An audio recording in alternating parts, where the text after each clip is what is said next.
கன்னியாகுமரி மாவட்டம் இரணியல் பகுதியில் ஓட்டுநருக்கு மாரடைப்பு ஏற்பட்டு உயிரிழந்ததால் பாரம் ஏற்றி வந்த சரக்கு வாகனம் மின்கம்பத்தில் மோதி விபத்துக்குள்ளானது.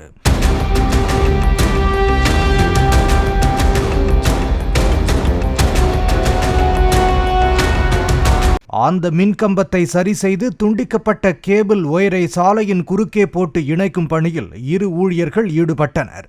அப்போது மோட்டார் சைக்கிள் ஒன்றில் ஒயர் சிக்கி இழுத்த வேகத்தில் ஊழியர் சாலையில் தூக்கி வீசப்பட்டு காயமடைந்தார்.